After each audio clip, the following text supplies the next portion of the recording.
prison, the penitentiary, was supposed to supplant capital punishment. It was supposed to be a democratic alternative for capital and corporal punishment. And as a matter of fact, for white people in this country, the emergence of the penitentiary did mean that most offenses that had been previously capital were decapitalized, and that corporal punishment was eventually abolished. But where did capital punishment continue to exist? Where did corporal punishment continue to take place? Under slavery. And so, as a matter of fact, the abolitionists, when they gave their amazing speeches against slavery, almost inevitably pointed to the question of the barbarity of punishment that continued to exist under slavery, and the differential punishment. Frederick Douglass, Lydia Maria Child, many others constantly pointed out that in a state like Virginia, there was only one offense for which a white person could be sentenced to death, but there were 66 offenses for which a slave could be sentenced to death. When slavery was abolished, capital punishment was not. Capital punishment persists to this day. And I think that we all recognize the degree to which racism has a lot to do with the continuation of capital punishment, but we oftentimes think about the race of the individuals who have been sentenced to death, or with Baldus and all, there have been those race of victim studies. We think about the race of the individual. We haven't yet learned how to think in terms of structures. The death penalty, the continuation of the existence of capital punishment, is itself a racist phenomenon, regardless of the race of those individuals who are upon whom the death penalty is visited.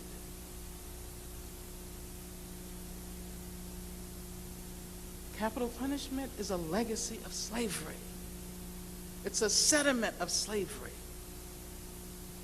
I mean, why is it that the United States of America is the only country, what did they say, the only industrialized country that continues to use capital punishment as a routine way of addressing the certainly very difficult problem, some of the difficult problems we have in the society. But I think it is important to see the capital punishment itself as a legacy of slavery. And imprisonment as another kind of death.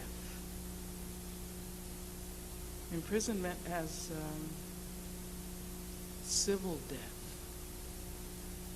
As a matter of fact, if we think about Orlando Patterson's studies of the social death of slavery, we can talk about the social death of slavery.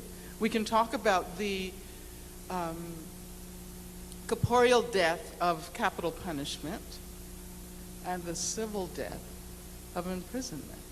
That's why Bush is in the White House today, because so many people in Florida are civilly dead. Alternatives that fail to address racism, male dominance, homophobia, class bias, and other structures of domination will not lead to decarceration and will not advance the goal of abolition. I want to conclude with a story. The story of Amy Beale. Many of you are familiar with her.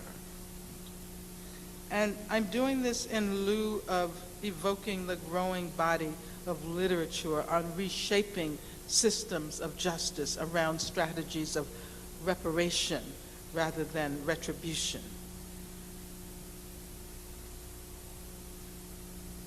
In 1993, when South Africa was on the cusp of its transition, Amy Beale was devoting a significant amount of her time as a foreign student to the work of rebuilding South Africa. Nelson Mandela had been freed in 1990, but he had not yet been elected president. On August 25, 1993, Beale was driving several black friends to their home in Guguletu. Beale was a white student from Newport Beach, California, Fulbright student. A crowd shouting anti-white slogans confronted her, and some of them stoned and stabbed her to death. 4 of the men, and of course they were all black, participating in the attack were convicted of her murder and were sentenced to 18 years in prison.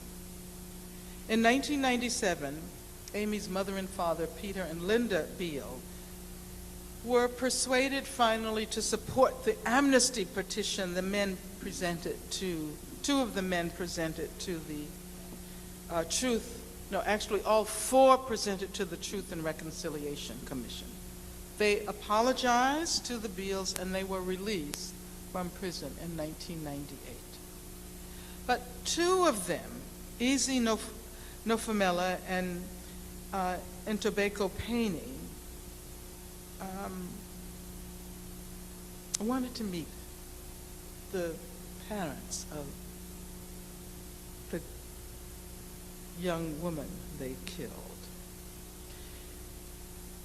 They said they wanted to say more about their own sorrow for killing the Beale's daughter than had been possible during the Truth and Reconciliation hearings. I know, Nofumela says, he said, I know you lost a person you love. I want you to forgive me and take me as your child. The Beales had established the Amy Beale Foundation in the aftermath of their daughter's death. So they asked the 2 men, Nofumela and Payne, to work at the Guguletu branch of the foundation.